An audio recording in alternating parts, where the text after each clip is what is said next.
Hello and welcome back to Malta. Today we're going to have a look around Valletta. Valletta, this small peninsula, capital of Malta, of course, was massively destroyed during the Second World War, during the siege of Malta. I think between June 1940 and November 1942. Approximately 3,000 bombing raids and 7,000 tons of explosives were dropped onto the city by the Italians and German Air Force in an attempt to starve the Maltese and batter the British morale that were using this city as their base for their Royal Navy and a staging post for the British Army in Africa as they battled under Montgomery against Rommel. Obviously, this all was successful for the British in the fact that Montgomery was able to defeat Rommel, and that completely changed the course of the battle in this area, and the siege was lifted on Malta. The siege, the Maltese were all awarded the George Cross, which now appears on their flag. So we've just across the city wall, well, city gate, so we're now into Valletta. The first thing we'll do is walk down this main precinct towards the Cathedral of St. John. So let's have a look, see where we're going. Okay, in front of me we see what remains of the Opera House. This was destroyed during the bombing. It's never been rebuilt. Really, I suppose it was a testament to the destructive power that took place here. So there's a bit of a queue here at the cathedral, so what we'll actually do is just take a little further walk slightly down the road and go off to the saluting battery, because at midday, it's this way over here, at midday they have the old cannons fire, so we'll go and see that take place, and then we'll come back to the cathedral after we've finished watching that part of it.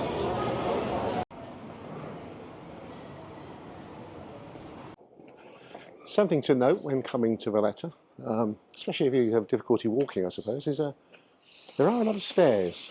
So we're making our way up to the saluting battery now, following the map. Wasn't quite expecting this, so just bear that one in mind. So when you get to the saluting battery, there's a choice of places you can go. You can either go up above or down on the ground level where the actual cannons are, where we've decided to go. I mean, you pay to come in this way, to be fair, but to come in, get this view, and it's only €3. So for the sake of €3, a cup of coffee, half a beer, we thought we'd come in and see it from this level. So it's certainly a magnificent view you get from here.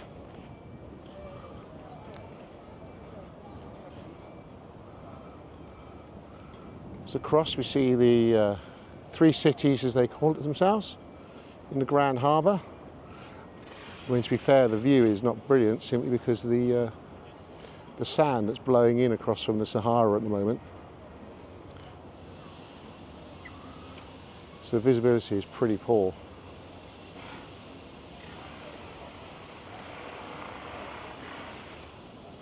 Okay, let's bring ourselves round.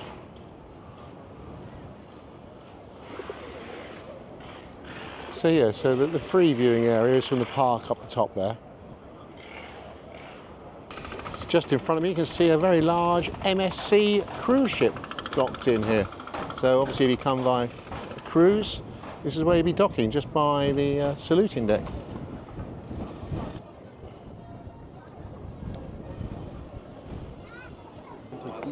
So it's currently 11:45, so it'll be another 15 minutes before they fire. And as you can see up in the top gallery, there's already quite a few people gathered to watch. So if you are coming, I recommend you get here quite early. Given its unique vantage point, its guns could easily protect the full length and breadth of the Grand Harbour against the sun. Gunner! Medic! Ready!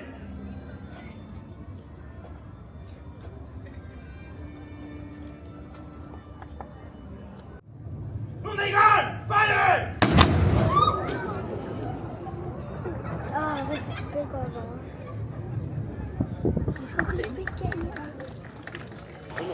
So up above the cannons, I was pointing to you earlier, are these gardens. We can take a wander over. I'm just going to have a look back down onto the saluting battery.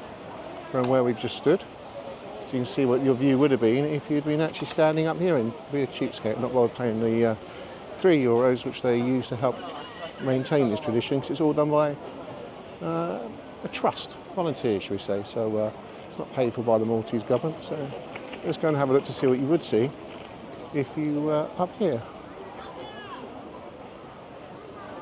Well, these arches you see were actually built in 1660s by the Italian knights that guarded this area originally. Well, not originally, but back in the day. So it's been here quite a while. Let's go over here and have a look.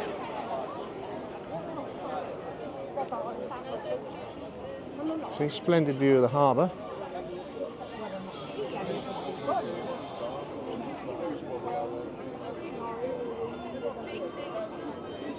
And we look down.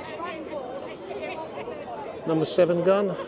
That was 5 moments ago. So this will be the view you get from up here. So a great view, but not quite the same.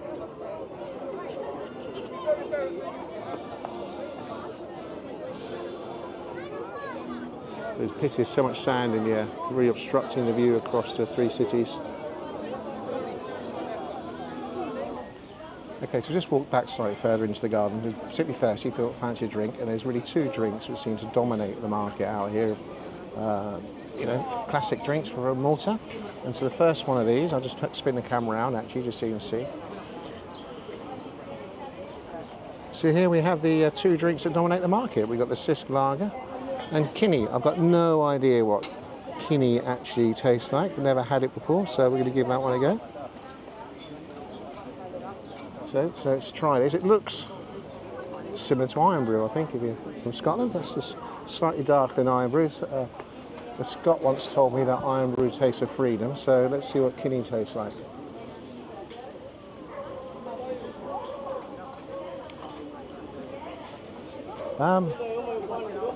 It's very orangey, but not very orangey. It's quite a blood orange, I think the taste is.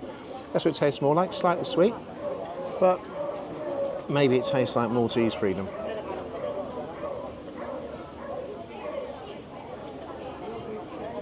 And the other classic drink, as I said before, is just a Sisk Lager. I think I prefer this one to the Kinney, to be honest, but each their own.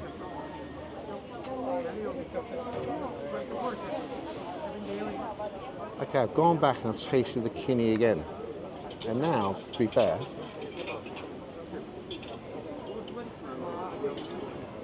it tastes like Aperol. So if you ever had an Aperol Spritz, it kind of tastes like an Aperol Spritz. But obviously you need to put a bit more Prosecco or something into it to make it a Spritz. But yeah, so there you go. It tastes like the base of an Aperol, if you're wondering. So yes, if you like Aperol, you'll probably like Kinney. So that was a quick look around the upper Barrakka Gardens, looking down onto the saluting battery. Next step is to go back into Valletta itself, go find St Johns Cathedral and have a look around there. Obviously it's quite famous, so it should be worth a look. Okay, just passing this building as we make our way to the cathedral. From the grandness of it, I suggest it's probably some government building, although I'm not sure.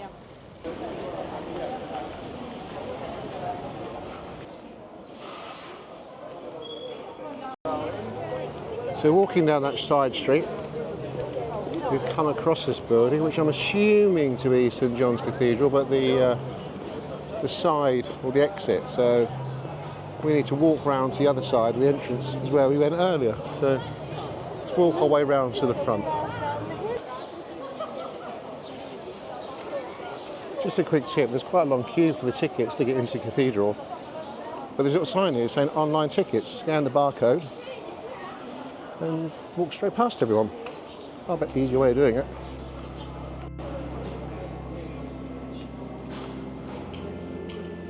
Wow, it's certainly impressive once you walk inside.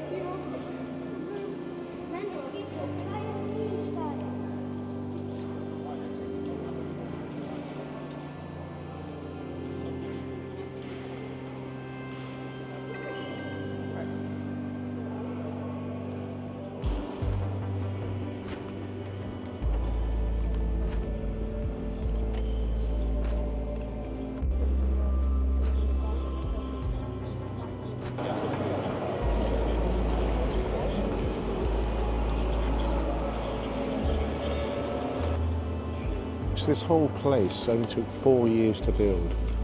Started building in 1573 and finished 4 years later. That's truly amazing. The decoration didn't actually start for another 100 years though. So originally it was quite grey and stone, and then 100 years later they started the stone Baroque interior.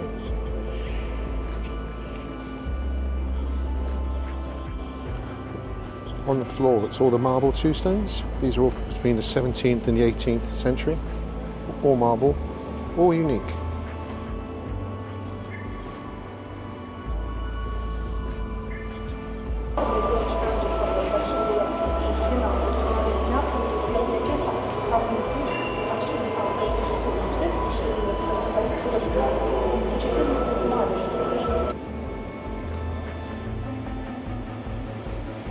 So as we go through here, this takes us to the Caravaggio painting of the beheading of St John the Baptist, through this Baroque St John Cathedral is named after.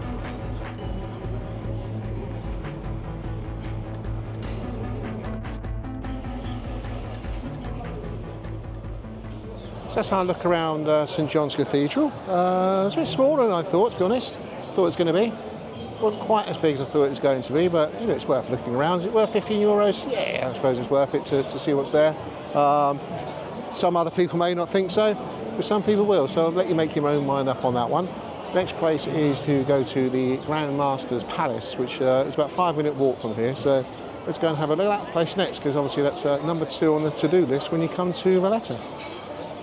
Just strolling along from the cathedral, we pass this grand building here, it's met with a bibliothek.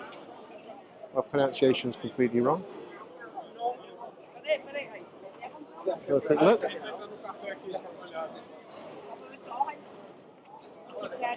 I've managed to find the palace. I'm looking straight at it. Just haven't actually found a way into it yet.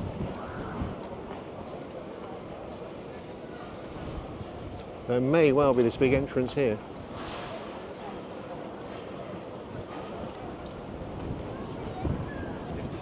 Nope, it's got no entry. Thing is, they're all getting ready for Easter.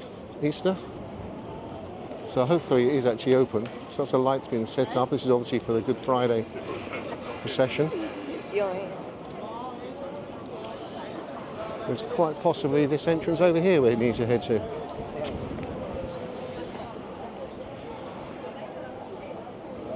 Have a look. Yep, this looks good. So we're in, costs €12 to get in. Pay by card only. Into the palace.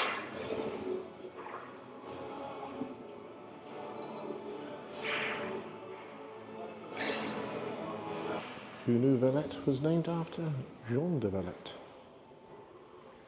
There he is. Fine figure of a man.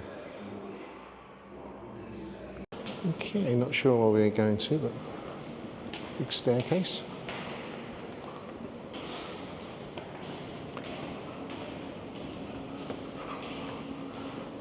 A grand entrance, give you that much.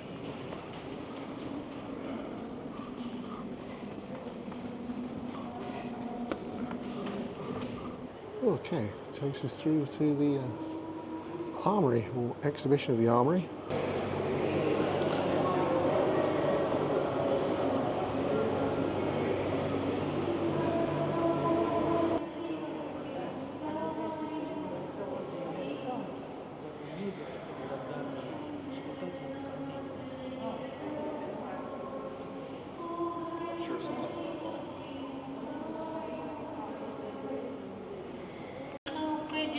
So certainly everything here when it comes to an armoury, whether it be a flintlock pistol, a cannonball, armour, the knights, everything here is huge.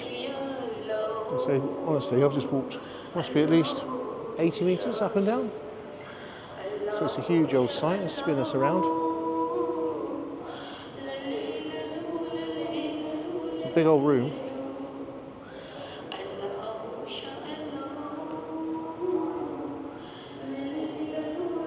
Okay, let's keep going.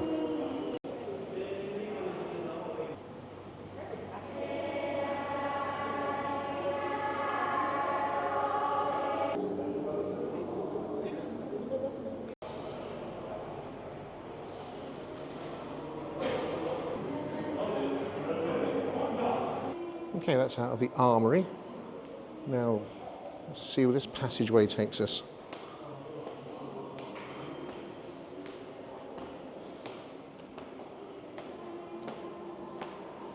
Very decorative ceiling.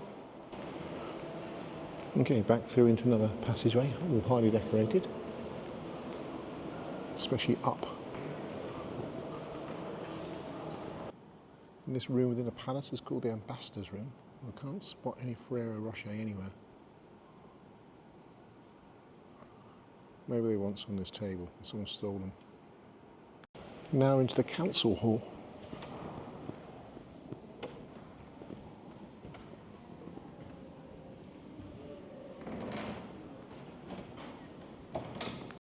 After those rooms, it takes us back into another one of these highly decorated corridors. Seems to be the wrong word, but that's basically what it is.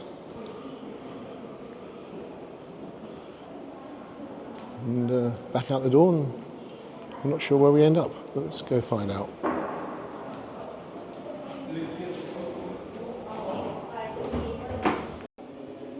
Feels like they've entered a slightly older part of the palace now. Don't know if that's true. Seems more of an art exhibition now.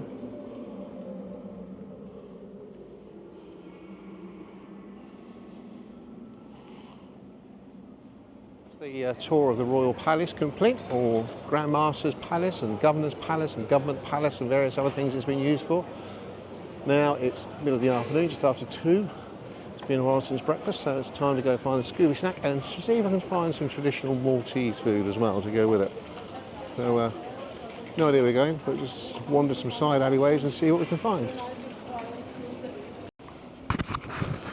It's unusually for Malta, we've come across a Church of England cathedral called St Paul's. Let's have a quick look around while we're here. Because obviously most of the churches and cathedrals here in Malta are Roman Catholic.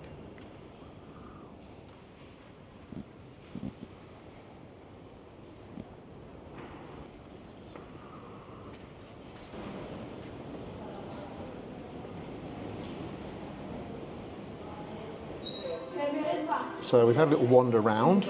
We've done where else have we done? The cathedral, we've done the palace. Now just trying to decide where to go next, what else to do, but we just found a small little cafe. It's in one of the arches underneath the square actually where the palace is. So we stopped to try and get something local to eat. And so our local food is going to be rabbit pizza and cheese pockets. And something else which I can't pronounce. Anyway, it'll turn up in a minute, and when it turns up, well, I'll let you have a look to see what a rabbit pizza or rabbit frittata actually looks like. So, let's wait and see what happens. Cool, so the food's turned up. So this is our pizza or frittata. That's a rabbit frittata, so that'd be interesting to try that, find out what it's like. These are our fried cheesy pockets. And this is a type of ravioli as well, as like a fried ravioli, so yeah. Oh, it's pretty good. Let's find out what it tastes like. Alright, let's get this stuff a go. So the first one we're going to try is what looks like a greasy fried up ball of cheese.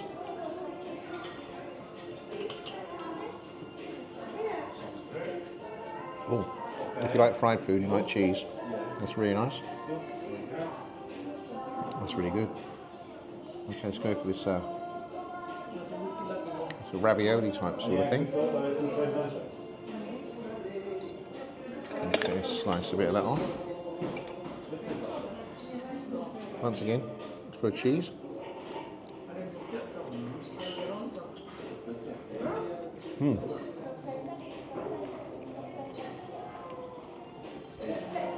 It's got more of a salty sort of parmesan-y taste to it. Now so we've got to tuck into this pizza. Okay, let's go for the frittata, which is a type of pizza. It's rabbit with peas. So let's give this one a go.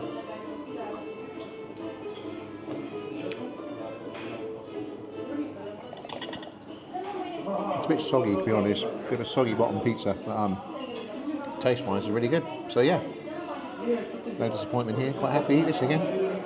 Right, we'll eat this and finish up, and then we'll try and find somewhere else to go for the rest of the day. So if you do happen to find yourself in Valletta and you're looking for somewhere to eat at lunchtime, the place behind me, named Taz Soli, yeah, I can recommend. The food was very good. It's really quite nice in there. It's at 33 Archbishop Street if you want to find the address.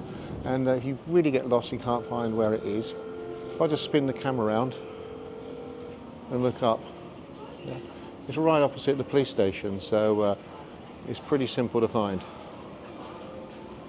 There you go, Taz Soli. You were great for lunch. Right, now let's go find the harbour. Might take a little boat trip somewhere. So, sea level, Grand Harbour, Valletta.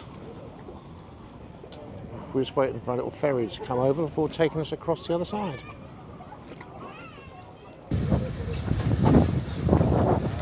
Come on, this is the boat we'll be taking across over to the three cities. Just pulling up now.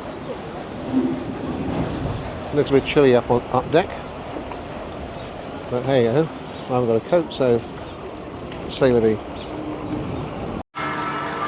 Okay, I'm going to turn my mic off now and see if I can just use the background mic to see how loud this place is. All the different church bells that are ringing.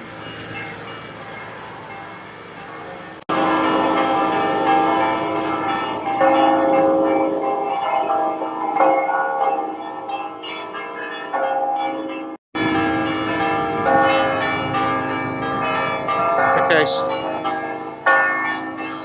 so the bells are ringing, you can see a guy up there. Well, you may not be able to. See if I can zoom in.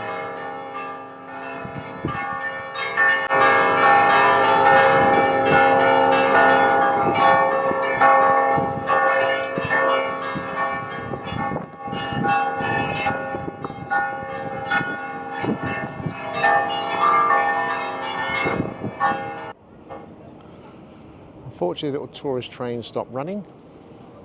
So it's plan B. Plan B, haven't got written point at the moment. Just trying to work out what else we can actually use now we've made it across this side. Bear in mind it gets dark in about an hour's time. I'm sure we can find something.